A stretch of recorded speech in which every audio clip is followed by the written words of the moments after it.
Va que va. Vamos a dar formal inicio a lo que viene siendo esta, que es nuestra segunda, tercera sesión, si no me equivoco, correspondiente a nuestra materia de Derecho Mercantil. ¿Ah? Esta semana, en continuidad con lo que estuvimos nosotros analizando las semanas pasadas, estaremos viendo qué son los auxiliares mercantiles y estaremos hablando también respecto a las sociedades mercantiles, para ya posteriormente de esta semana empezar a ver una por una de este tipo de sociedades, ¿no?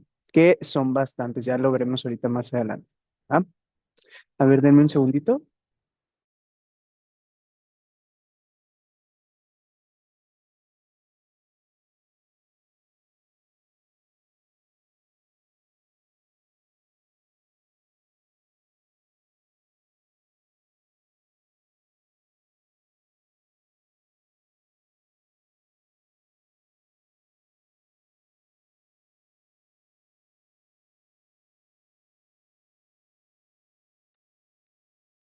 Listo, ahora sí. Muy bien. Como comentaba, esta semana estaremos viendo los auxiliares mercantiles y las sociedades igual mercantiles, ¿no? Em, para poder comenzar estos dos temas bastante importantes de esta semana, quisiera platicarles un caso, ahora sí que reciente, respecto a la aplicación real de estos temas, ¿no? El conflicto como tal es de representación orgánica y sobre el abuso del velo corporativo en el juicio oral mercantil, ya que recientemente existe un litigio mercantil, vaya la redundancia, que ha sido ventilado ante el Juzgado de Distrito Especializado en materia de juicios orales mercantiles aquí en el estado de Colima. Una sociedad anónima de capital variable del ramo agroindustrial demandó la rescisión de un contrato de suministro y el pago de daños y perjuicios a una empresa comercializadora, ¿no? La parte demandada opuso como excepción la falta de legitimación pasiva, alegando que el contrato no había sido firmado por su administrador único, sino por un gerente de sucursal que carecía de poderes, ahora sí que notariales, inscritos en el registro público de comercio. La litis principalmente consistió en determinar la naturaleza jurídica de dicho gerente bajo la figura de los auxiliares mercantiles, que son los que estaremos analizando el día de hoy, ¿no? Específicamente como un factor, ¿ok? Que ese es el término que se le da a ese tipo de auxiliar mercantil, ¿no? Que ahorita más adelante lo platicaremos. Y bien, y también el conflicto, o vaya, la litis principal consistía en si sus actos vinculaban directamente a la sociedad mercantil contratante. El actor argumentó la teoría del factorón o mandato aparente, señalando que la sociedad mercantil había generado una apariencia jurídica de representación ante terceros. Este caso se tornó ahora sí que sumamente complejo al involucrarse con los derechos humanos, pues la actora alegó una violación al derecho humano a la tutela judicial efectiva y a la propiedad, exigiendo el desistimiento de la personalidad jurídica debido a que los socios utilizaron pues la estructura societaria y la falta de formalización de sus auxiliares como una estrategia fraudulenta para evadir el cumplimiento de sus obligaciones comerciales, ¿no? Este tema, estos dos temas bastante interesantes, pues tienen también su lado histórico, ¿no? Históricamente hablando sobre esta figura de los auxiliares mercantiles que engloba ahora sí que bastantes diferentes auxiliares, hablando de su desarrollo histórico, pues ha sufrido pues uno bastante extenso, ¿no? Ya que históricamente hablando los sujetos de la mercantilidad en México pues reflejan esta transición de una visión corporativista medieval a una visión de libre mercado regulada y actualmente convencionalizada, ¿no?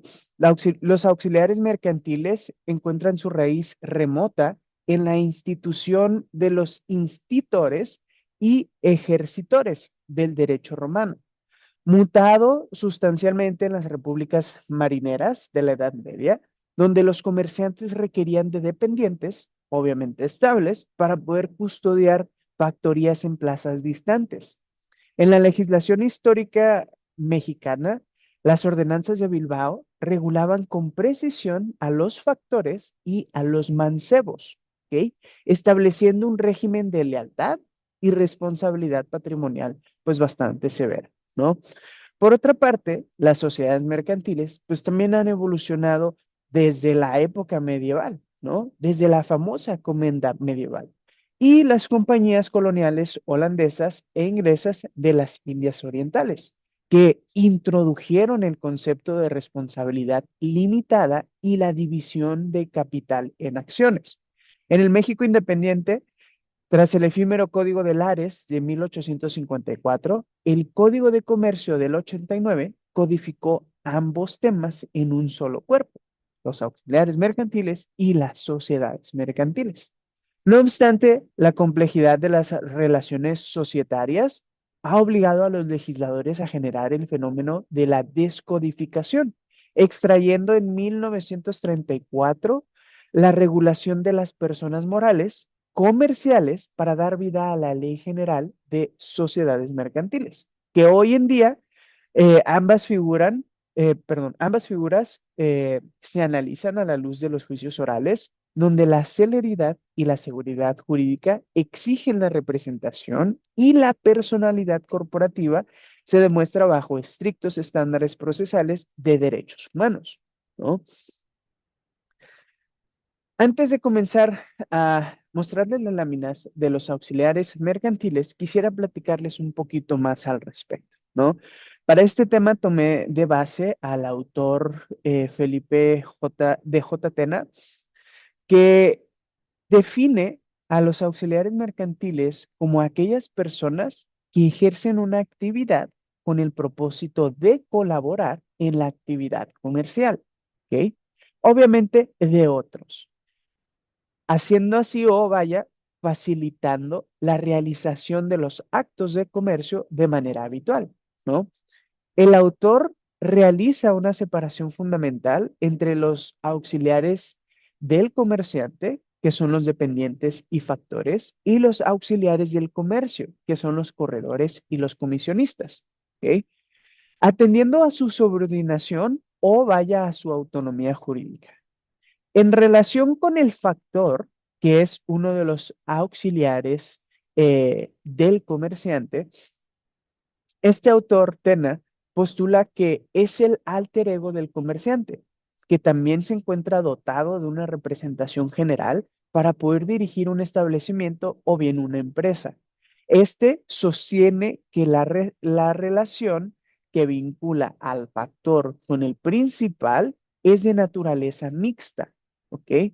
Es decir, un mandato mercantil en el pleno extremo, o más bien en el plano extremo, externo, y una relación laboral de alta dirección en el plano interno, lo que exige una interpretación armónica en ambas legislaciones. ¿Ok? Respecto a los dependientes, que también son auxiliares de los comerciantes, este autor subraya su esfera de actuación estrictamente limitada, ya que a diferencia del factor, el dependiente solo cuenta con facultades expresas o tácitas encaminadas a las operaciones ordinarias de venta y el cobro en el mostrador del establecimiento, careciendo en sí de la aptitud legal para obligar al comerciante en contratos de gran envergadura o créditos extraordinarios, ¿no? Es como si yo quisiera ir a una sucursal de Carl's Jr. y yo quisiera ofrecerle mis servicios de proveedor de X producto al que está en el mostrador, ¿no? Obviamente me tienen que dirigir ¿a quién?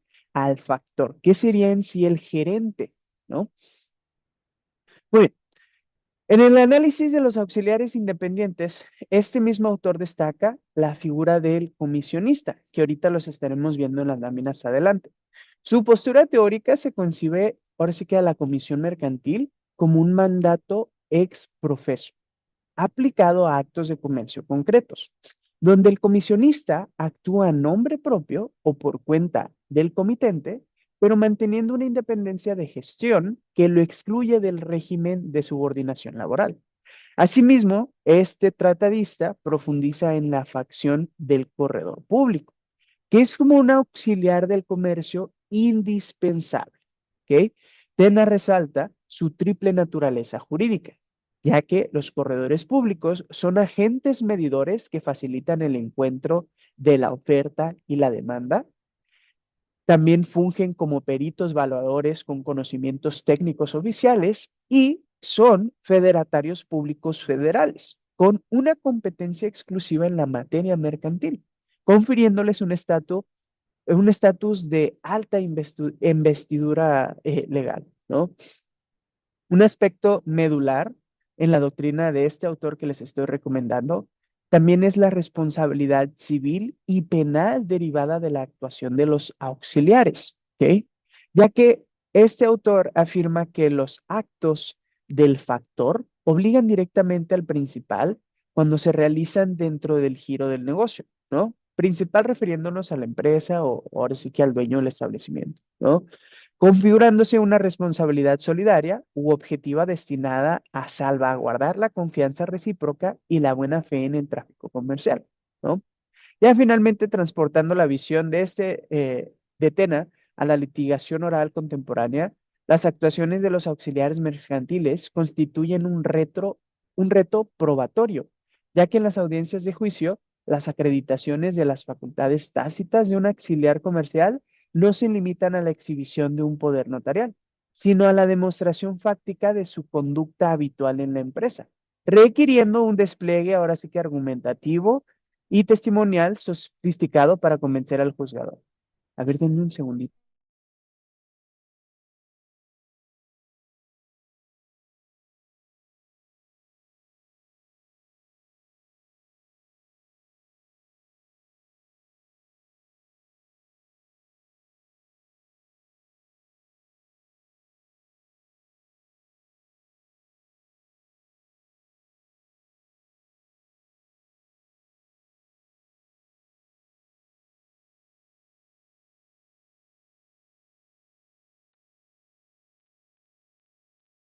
Hice una disculpa, es que traigo muchísimas alergias y ocupaba ir a sonarme. Muy bien. Em, Ahora sí, entonces pasamos a lo que nos muestran nuestras láminas sobre los auxiliares mercantiles, ¿no? Aquí, como les mencionaba, los auxiliares mercantiles, pues son aquellas personas que además de prestar su actividad material o intelectual, pues colaboran jurídicamente con el comerciante, actuando ya sea en menor o mayor grado en su representación. Es pues nota característica de los auxiliares del comerciante el tener en diferente grado de dificultad de representación, ¿no? Como les mencionaba, existen auxiliares del comerciante y auxiliares mercantiles, ¿no? Entonces, por ahí ahorita les platiqué de los auxiliares del comerciante, pero si bien esos no vienen en nuestro material de estudio, que es por eso que únicamente estamos viendo las clases de auxiliares mercantiles, ya que ese es nuestro tema a investigar, ¿no? Pero quería complementarles con los auxiliares también del comerciante para que pues no se quedaran sin esa información, ¿no? Respecto a las clases de los auxiliares mercantiles, pues de los agentes auxiliares del comercio se hace una clasificación según la función desempeñada como independiente o autónomo de la actividad del comerciante, o bien que aquellos dependan de este como jefe de un establecimiento comercial donde prestan sus servicios. Y la clasificación que se nos señala por otro doctrinista bastante famoso, que es como que el primordial en este tema, que es Calvo Marroquín, pues nos señala que la clasificación de auxiliares mercantiles se divide en corredores y en comisionistas. ¿Ok? ¿Qué son los corredores mercantiles? ¿No? Que es la primera clasificación. En México, el corredor mercantil es una figura clave en el ámbito del derecho mercantil y obviamente también en el ámbito del derecho financiero, ya que esta se encuentra regulada por la Ley Federal de Correduría Pública, donde ahora sí que se trata de un profesional de derecho habilitado por el Poder Ejecutivo Federal a través de la Secretaría de Economía. que ejerce una función de federatario público especializado en materia mercantil, además de otras atribuciones. ¿Ok? Aquí yo les mencionaba que este, pues es el que se encarga de tener como esta función tripartita como tal, ¿no? Fungen ahora sí que como técnicos oficiales en el conocimiento de el producto que se está ahora sí que tratando de comercializar, ¿no? A ver, permítanme un segundito. Se me trabó el Zoom y a ver si no me saca. A ver.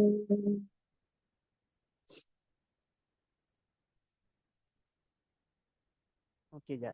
Bueno, como les mencionaba, los corredores mercantiles, o también conocidos como corredores públicos, pues tienen esta triple naturaleza jurídica, ¿no? Son un agente mediador que facilita el encuentro de la oferta y la demanda.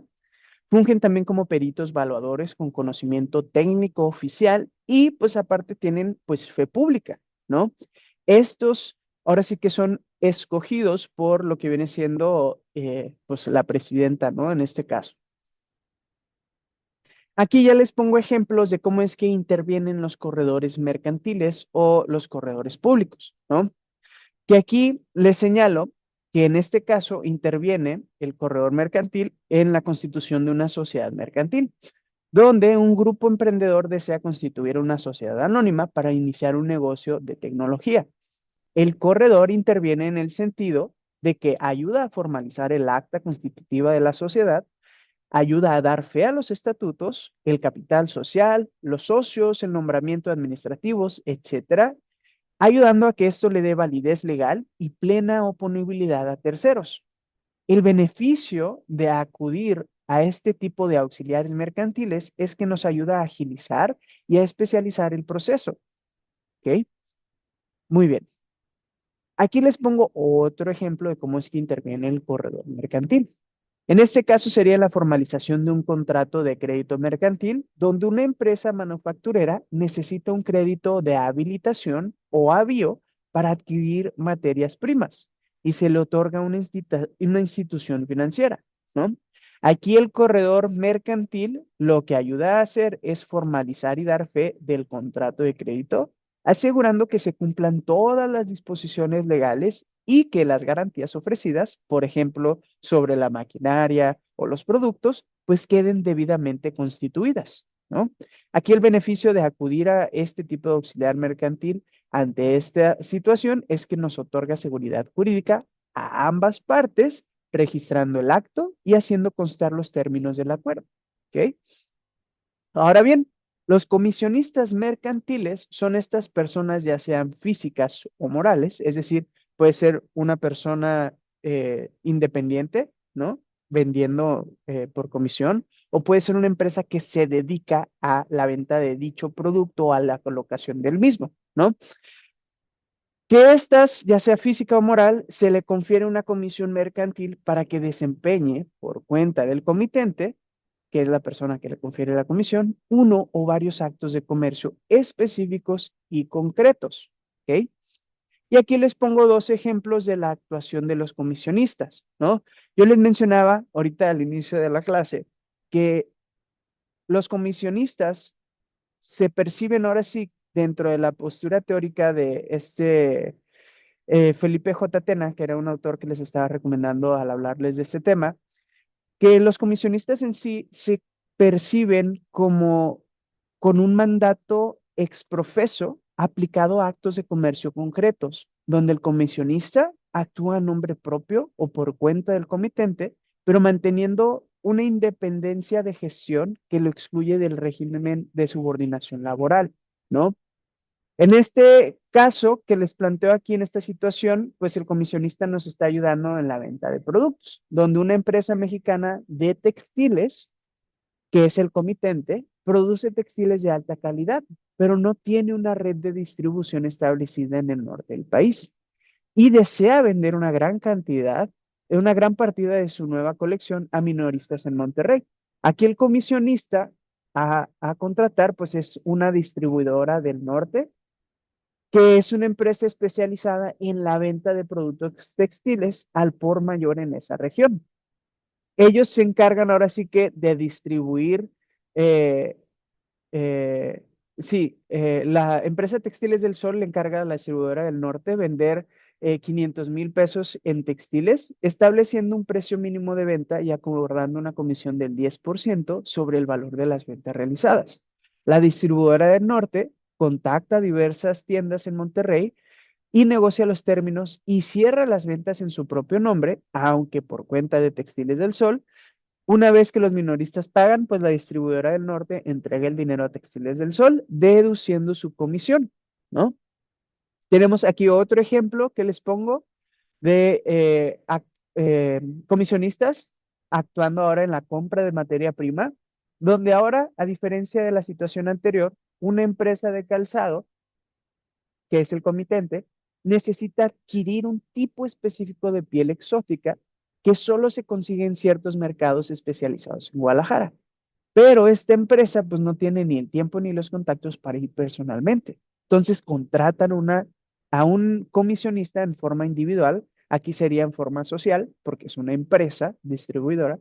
Aquí es un experto en pieles, que en este caso pues es el señor Juan Pérez, para que compre 200 metros cuadrados de esa piel que busca la empresa, ¿no? Aquí la operación que se realiza es que Calzado Cómodo, que es pues ahora sí que el comitente, le da al señor Juan Pérez las especificaciones exactas de la piel y un presupuesto máximo. Ya el señor Juan Pérez viaja a Guadalajara, negocia con los proveedores, selecciona la piel y la adquiere a su nombre, aunque el dinero sea de la empresa comitente, ¿no? Luego el señor Juan Pérez envía la piel a León y cobra a Calzado Cómodo el costo de la piel más su comisión acordada.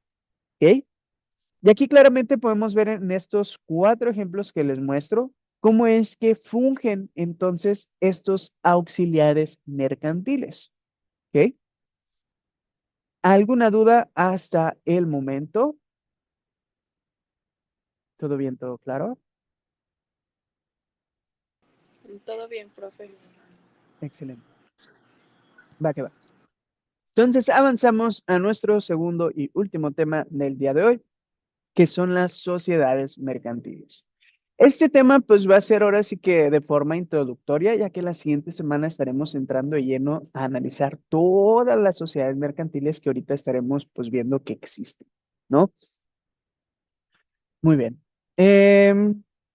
Si bien recuerdan la semana pasada, estuvimos hablando, pues, de los, pasada, antepasada, estuvimos hablando de los sujetos mercantiles, ¿no? Y estuvimos hablando de cómo es que existen las sociedades y las asociaciones como tal, ¿no? Y de ahí, pues, mencionamos cómo es que las sociedades, pues, se dividen en civiles y en mercantiles. Y esta es debido a que las sociedades civiles, pues, se dedican a hacer actos civiles, por así decirlo, que si bien pueden tener fin de lucro, pues no son actos que entran en lo que analizamos la semana pasada, que eran los actos de comercio, ¿no? A ver, denme un segundito.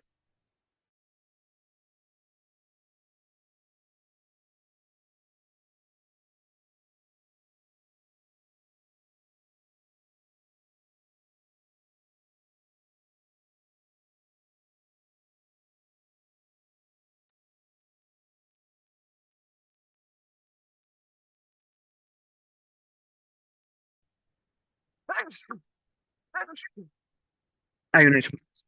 Traigo alergia y ay, va a sonar ya mío por estornudar. Ay, un segundito, nuevamente.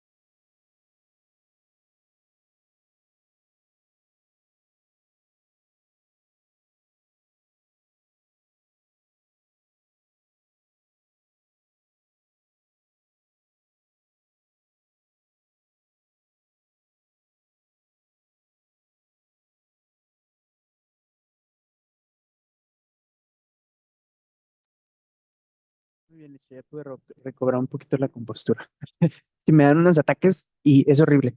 No puedo detenerme. Bueno, avanzamos entonces a este tema de las sociedades mercantiles. Aquí tomé como soporte doctrinal al famoso Joaquín Rodríguez y Rodríguez, que aborda este tema de las sociedades mercantiles no como un simple contrato bilateral, sino como un acto jurídico plurilateral de organización, ya que para este jurista ilustre, el contrato social crea una estructura orgánica duradera, un nuevo centro de imputación normativa que transciende ahora sí que la individualidad de los socios fundadores, dando origen a una persona moral como tal, ¿no? Este autor que les recomiendo, que tomé de referencia, desglosa de manera sistemática los atributos de la personalidad jurídica de las sociedades comerciales, que son capacidad, patrimonio propio, nombre, que puede ser razón social o denominación social y domicilio, ¿no? Tal y como lo vimos nosotros en derecho civil, ¿no? Rodríguez y Rodríguez sostiene que la separación patrimonial es el efecto jurídico más trascendental, pues los bienes de la sociedad constituyen una garantía exclusiva para los acreedores sociales, aislada de las deudas personales de los socios, ¿no? Ahora sí que en su tipología societaria clasifica las sociedades en de personas y de capitales, ¿no? En las primeras, como la sociedad en nombre colectivo, la identidad y el prestigio del socio son fundamentales y la responsabilidad es subsidiaria, solidaria e ilimitada. En las de capitales, paradigmáticamente, la sociedad anónima, ahora sí que el elemento central es la aportación económica, limitando ahora sí que la responsabilidad al pago de las acciones, ¿no? Al analizar la sociedad anónima, Rodríguez y Rodríguez desentraña la teoría de los órganos societarios, ya que postula que la voluntad social se conforma de manera democrática y escalonada a través de tres esferas: el órgano soberano, que es la asamblea de accionistas; el órgano ejecutivo y de representación, que es el consejo de administración o administrador único; y el órgano de vigilancia, que son ahora sí los comisarios, ¿no? Asegurando de esta forma un equilibrio corporativo, ¿no? Un aporte vanguardista de la doctrina de este autor que les menciono es la conceptualización de la invalidez de los acuerdos sociales, ya que este autor detalla los mecanismos procesales para la oposición judicial de las determinaciones de las asambleas, ¿no? Argumentando cualquier acuerdo cualquier acuerdo que vulnere la ley o los estatutos sociales, que obviamente pues es anulable, ¿no? Lo que hoy fundamenta las acciones de impugnación en la vía mercantil, ¿no? Pero bueno, ¿qué es un comerciante social? Como podemos ver aquí en la lámina, los comerciantes sociales, o vaya, las sociedades organizadas bajo la forma mercantil con calidad de comerciantes, pues son cualquiera que sea su objeto y quienes ejercen en nombre propio y con fines de lucro cualquier actividad que se refiere a la industria dirigida a la producción o transformación de bienes y a la prestación de servicios y seguros de fianza. ¿Ok? Aquí, para explicarlo de una forma más simple, podría yo mencionar de ejemplo que cuando nosotros hablamos de la empresa Walmart, ¿no? Pues al nosotros intentar determinar quién es el comerciante social, pues es el representante electo por la misma empresa, ¿no? Por los accionistas. Ya que si nosotros quisiéramos dirigirnos a Walmart, la empresa, pues obviamente tendríamos nosotros que dirigirnos al que la está dirigiendo, ¿no? Al ejecutivo en turno, por así decirlo, al electo, que es fácil o más bien fácil de entenderlo en el sentido tal como funciona pues nuestro país, ¿no? O sea, nosotros, México, tenemos un representante electo que habla en nombre de México, que es la presidenta en este caso. Entonces, en este caso, pues pasa lo mismo, ¿no? Si ellos son Walmart, el comerciante social puede ser ella, que se encarga de representar ahora sí que al colectivo, ¿no? Ahora bien, ¿qué es una sociedad mercantil? Ya teniendo en cuenta qué es el comerciante social. La sociedad mercantil o sociedad comercial es aquella sociedad que tiene por objetivo la realización de uno o más actos de comercio, o en general una actividad sujeta al derecho mercantil, tales y como los analizamos la semana pasada, ¿no? Como toda sociedad, son entes a los que la ley reconoce personalidad jurídica propia y distinta de sus miembros, y que contando también con patrimonio propio, canalizan sus esfuerzos a la realización de una finalidad lucrativa que es común. ¿Ok?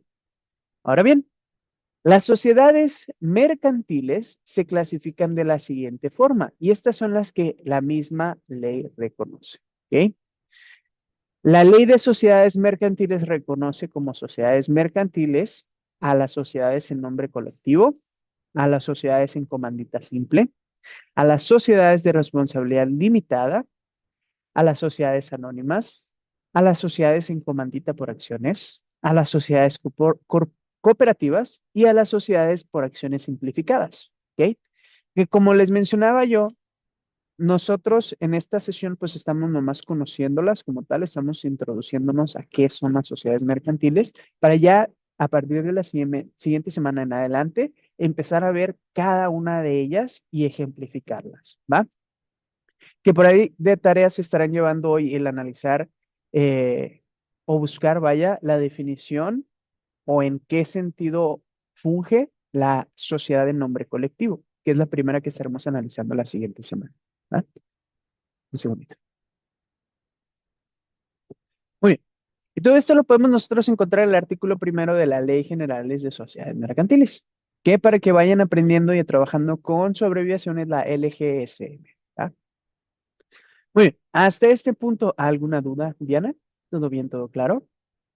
Sobre la sociedad mercantil, comerciante social. No, ninguna, profe. Todo bien. Muchas Muy bien, gracias. con muchísimo gusto. Entonces avanzamos ya a nuestra última lámina, que es el acta constitutiva. Así como nosotros los ciudadanos, las personas físicas, ¿no? A diferencia de las personas morales, como lo vimos en derecho civil, pues constamos nuestro nacimiento con actas de nacimiento, ¿no? Las sociedades mercantiles, o vaya, las personas morales, constan su nacimiento con el acta constitutiva, que es esta escritura o póliza que debe de contener, ahora sí que información muy específica para que sea válida y legal, ¿no? Entre los requisitos que se nos pide cumplir dentro del acta constitutiva para darle forma a una sociedad mercantil o asociación mercantil es los nombres, nacionalidad y domicilio de las personas físicas o morales que constituyen la sociedad, ¿no? El objeto de la sociedad, que es ahora sí que a lo que nos vamos a dedicar, ya sea a la venta de producto, de, no sé, de materia, ¿de qué materia? De materia industrial, ¿no? O puede ser de materia comestible, ¿no? Entre otras cosas, agrónoma, etcétera, ¿no? Debe contener la razón social o denominación, ya sea, pues, el tipo de nombre que van a llevar, ¿no? Nosotros vimos en civil que la razón social es cuando nosotros utilizamos para conformar el nombre de nuestra sociedad de nuestros nombres, ¿no? Es decir, por ejemplo, Luis Méndez y asociados, ¿no? O Luis y Santiago y asociados, ¿no? SADCB, ¿no? Denominación es cuando nosotros tomamos un nombre ficticio para poder llamarlo, ¿no? Como por ejemplo, Cervecería Sol, ¿no? Cervecería Modelo. No es que se apellide el modelo o algo por el estilo, ¿no? Como por ejemplo, Soriana, si no me equivoco, es razón social porque sí toma del apellido de los dueños originales. Walmart igual. eh, Costco no, Costco sí es inventado, es denominación, vaya. ¿Qué otra? Sam's también es denominación, y así, ¿no? Muy bien. También debe de instituir el acta constitutiva la duración, que esta puede ser indefinida. La duración ahora sí que puede ser lo que nosotros queramos, ¿no? Cuando nosotros le ponemos de forma indefinida la duración, automáticamente se toman como referencia 100 años, ¿ok? Después de esos 100 años, pues ya vence el acta constitutiva, ¿no? Ahora sí que marca la disolución, ya que es uno de los motivos por los cuales se puede disolver una sociedad mercantil, ¿no? Cuando cumple ya con la duración. También debe de venir el importe del capital social, que esto ustedes lo estarán viendo más adelante respecto al capital variable o el capital social como tal, ¿no? El capital social, darles es como un previo. A ver, una disculpa.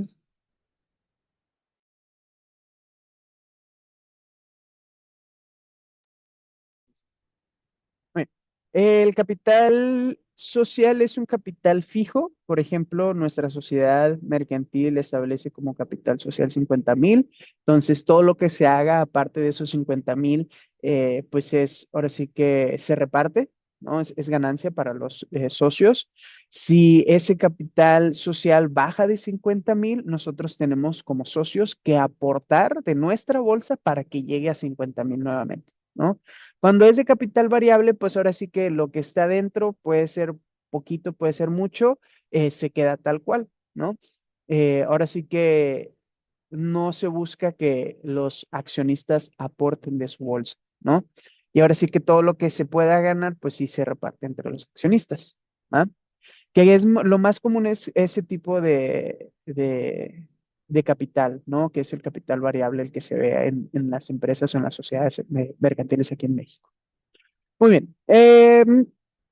La expresión de lo que cada socio aporte en dinero o en otros bienes, ya sea en efectivo o en especie, que pues obviamente si es en especie se le tiene que atribuir el valor a estos y el criterio seguido para su valorización. Cuando el capital sea variable, así se expresará indicándose el mínimo que se fije, ¿no? También debe de incluir el domicilio de la sociedad. También debe de incluir la manera conforme a la cual haya de administrarse la sociedad y las facultades de los administradores mismos. Debe de mencionar el nombramiento de los administradores y la designación de los que ha de llevar la firma social, la manera de hacer la distribución de las utilidades y las pérdidas entre los miembros de la sociedad. Debe también de incluir el importe del fondo de reserva, los casos en que la sociedad haya decidido disolverse anticipadamente como cláusulas, ¿no? En caso de que esto pase, pues se disuelven, en caso de que esto pase. Por ahí hay una película muy famosa que es la película de Facebook. A ver, un segundito.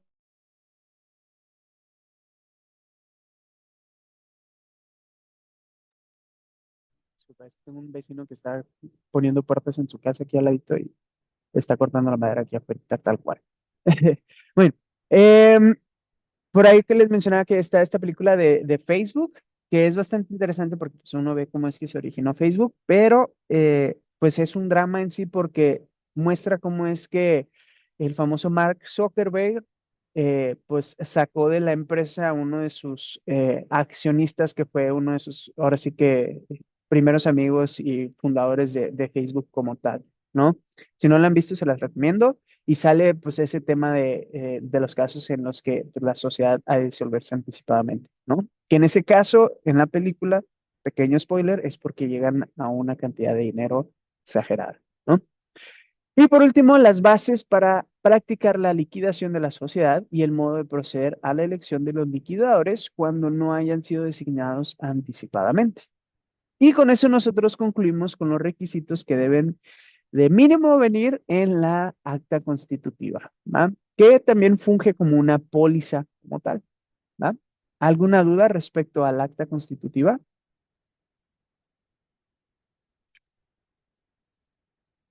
Excelente. No, profe. Va que va. Pues bueno, con esto vamos a terminar el día de hoy nuestra sesión. Nos quedan todavía unos 10 minutitos como tal. Aprovechar para comentarles, no tengo aquí una lámina que traiga la tarea, ahora sí que se la voy a poner directamente en Classroom. Comentarles que nuestra tarea va a ser investigar como tal una definición de sociedad en nombre colectivo, ya que la siguiente semana estaremos comenzando a analizar cada una de estas sociedades, como les comentaba, de forma individual. Y estaremos también pues viendo ejemplos de las mismas, ¿va? Si no hay más dudas ni nada de sugerencias, comentarios, pues vamos a dejarle hasta aquí. Agradezco muchísimo su conexión. Les deseo muchísimo éxito en sus demás materias y nos vemos la siguiente semana, ¿va? Cualquier duda, sugerencia, aclaración que necesiten con la materia, las tareas o X de la escuela, ya saben que me pueden mandar un mensajito a través de la plataforma de Classroom y con mucho gusto yo les respondo, ¿va? Hasta luego. Muy bien, muchas gracias.